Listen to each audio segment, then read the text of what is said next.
Because my sister was killed at that riverbank. It happened during a family dinner. When I asked my son why he avoided the path near the riverbank every day on his way to school, his response was shocking. What? His words sent a chill down my spine because my son had a mysterious power. When I glanced at my husband beside me, he was even paler than I was, trembling uncontrollably. What are you talking about? Stop telling creepy stories. He raised his voice and then left the room. However, he didn't know that the truth would soon be revealed, and he would experience real fear. I got married when I was 28. My husband, Leonardo, fell in love with me and actively pursued me from the moment we met. At his request, we left my familiar San Francisco and started our newlywed life in a nature-rich countryside. My job allows me to work anywhere as long as I have a computer, so I am not bound by time or place. Gardening and strolling along the riverbank nearby became my hobbies. At 30, I gave birth to our daughter, Iris, and 5 years later, we were blessed with our son, Weston. We lived peaceful and happy days. In this life, the only thing that concerned me was Leonardo's behavior towards me. Where did you go today? One evening during dinner, as I was setting the table, Leonardo came into the living room after work and approached me. Where did I go? Just to the usual supermarket for some shopping.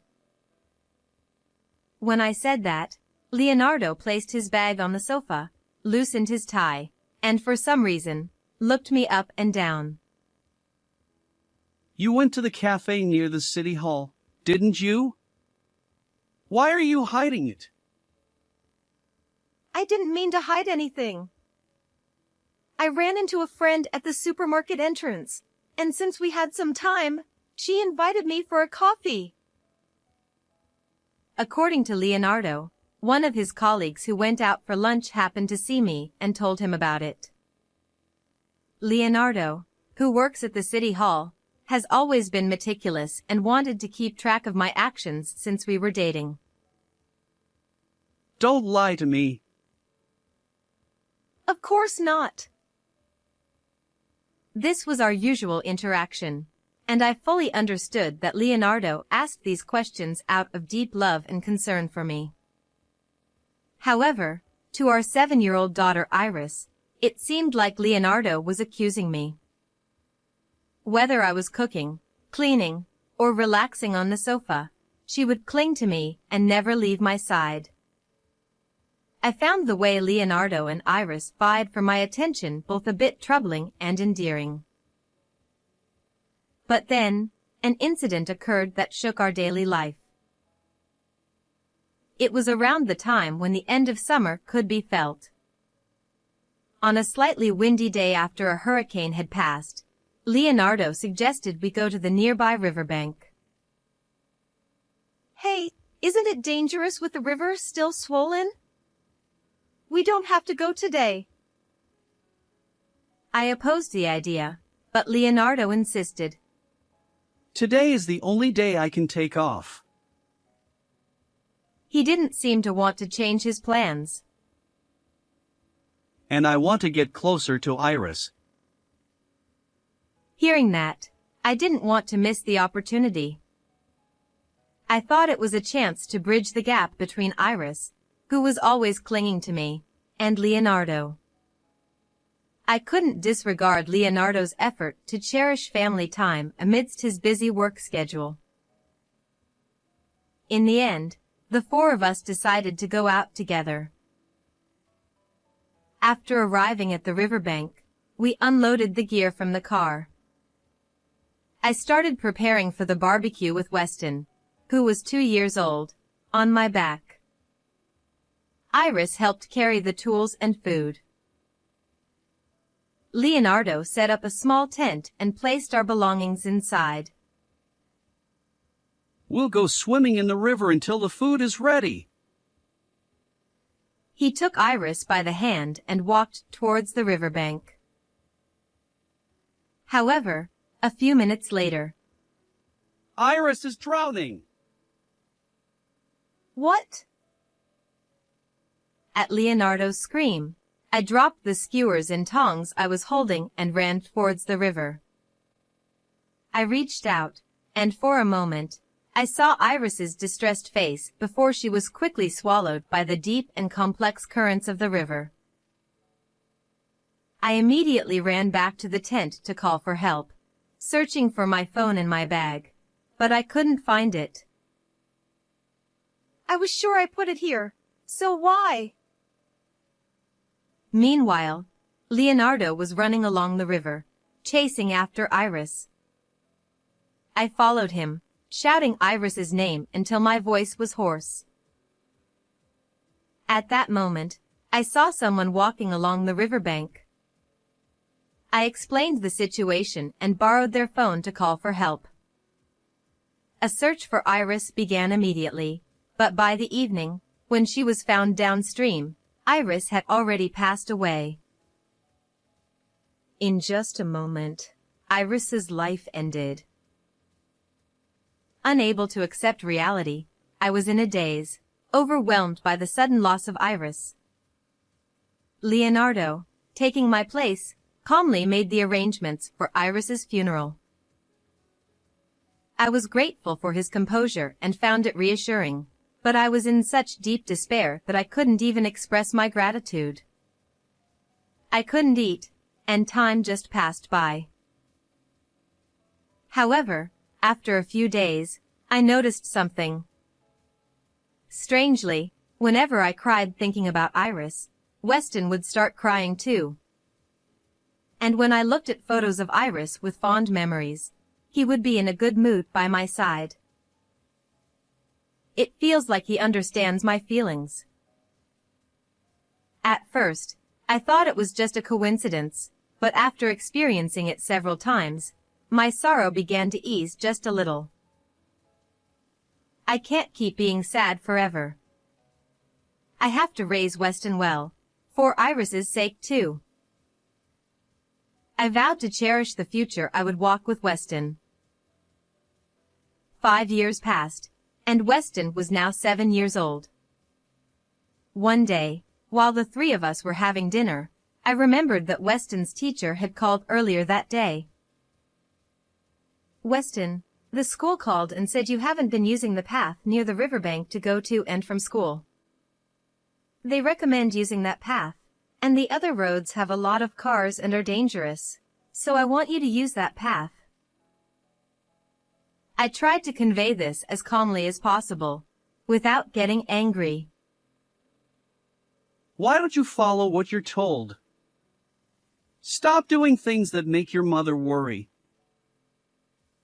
You don't have to say it like that. Maybe there's a reason? I admonished Leonardo, who was glaring at Weston, and looked into Weston's face. He was a quiet and gentle boy who wouldn't break rules without a reason. Then, Weston put down the fork he was holding and looked straight at me. I don't want to pass by that riverbank because Iris was killed there. What? I was so shocked by Weston's words that I could barely respond. But Leonardo, who was next to me, turned even paler. What's wrong? You look pale. No, it's just that Weston suddenly said something creepy. Leonardo stammered as he answered. Don't say things that make me lose my appetite. He scolded Weston and went to his room, even though we were still in the middle of dinner. I felt suspicious of Leonardo's behavior. This was because I had experienced strange things before, as if Weston could foresee danger or the future. One day, while driving on our usual route, Take that way today. Weston insisted. I changed the route, puzzled, and found that the road we were supposed to take had a head-on collision between a truck and a car. If I hadn't listened to Weston, my car would have been caught in the accident. Another day, while walking, we passed by an elderly woman in the neighborhood, and suddenly Weston shouted, Ambulance. I looked around, but saw no ambulance. Right after that, the elderly woman collapsed, and because I called immediately, her life was saved. Not only that, but at home, he would say things like, "Someone is crying, someone is looking for something," or "I hear someone calling." Weston didn't say such things in front of Leonardo because he knew he would be scolded for saying unscientific things. The day after I heard the reason why Weston avoided the path near the riverbank on his way to school. I was watching Weston play with a shovel in the garden while working in the living room. He was digging around the garden, and after a while, Mom, look at this. he brought me a cookie tin that seemed to have been buried in the soil. Where did you find this? I recognized the tin. It had a flower illustration on it, and It's cute. I'll make this my treasure box. Iris had said that and cherished it. It was buried over there. Weston pointed to the vegetable garden where I plant herbs. It's a place only I touch because Leonardo dislikes the smell and never goes near it. I took a deep breath to calm my racing heart and gently opened the tin. Inside, along with toy accessories, shiny stones, and letters from friends, was a letter written by Iris. This is... I was shocked by its contents and remembered what Weston had said the day before. Suddenly, I had an idea and started searching for some data on my computer. When I found what I was looking for and confirmed its contents, I was trembling with anger. That night, I asked Leonardo to make time for a talk. What is it? Why so formal? I have questions about your actions on the day Iris died. I took a deep breath and sat facing Leonardo. Do you remember what Weston said yesterday? That Iris was killed. Your face suddenly changed color then. Why? At that moment, Leonardo quickly looked away. I told you, didn't I? Weston says creepy things. It just freaked me out. Is that really true? Or were you so flustered because what he said was true? What? Suddenly, Leonardo became irritable, slammed the table, and stood up from his chair. But I gave him a cold stare. Can you still say that after seeing this? Don't lie to me. I placed the letter from Iris, which was in the tin she cherished, in front of Leonardo. It contained numerous cruel words Leonardo had said to her, such as "Your mother hates you and you're a nuisance. Just disappear." The content was unbearable to read. I wondered how Iris must have felt.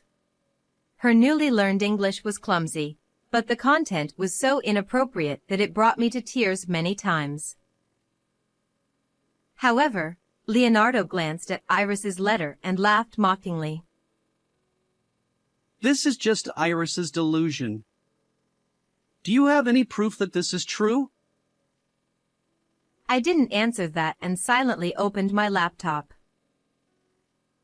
What is this? What was displayed was footage from a dashcam. It captured Iris's last moments alive 5 years ago. we arrived at the riverbank, unloading camping gear and tents. The type of camera that could also film inside the car showed us happily preparing. Iris also went outside with her toys and drinks. After a while, only Leonardo returned to the car. He was holding my cell phone and was seen pushing it into the gap in the seat. He was also seen doing something with Iris's life jacket. When Iris was swept away, I couldn't find my cell phone to call for help because Leonardo had secretly hidden it. Moreover, he had likely tampered with the life jacket so it would come off easily. It was a planned action to drown Iris and delay the call for help. Why is footage from 5 years ago still here? I thought I deleted it. Leonardo, who hadn't expected to be confronted with such evidence, turned red with anger and shouted. I wanted to keep Iris's last moments, so I saved it on my computer. It was too painful to watch for years. But after Weston's words, I thought maybe. I kept staring at Leonardo. But the man with heavy breathing and bloodshot eyes was no longer the Leonardo I knew. She sometimes looked at people as if she could see right through them, and it was creepy. Besides, I never really wanted kids. Just having you was enough for me. Leonardo continued, saying that moving to the countryside was to cut off my relationships in San Francisco. His selfish reasoning made me tremble with anger. I am not your possession. I am a person with my own will. So was Iris. Taking a life for your selfish reasons is unforgivable. Thinking of Iris's regret, tears flowed uncontrollably. I can't live with you anymore. I'm divorcing you. That's the one thing I can't allow. I will never let you go. At that moment, Weston, who I had told to stay in another room, opened the living room door. He must have heard our shouting. Weston, get out. Go back to your room.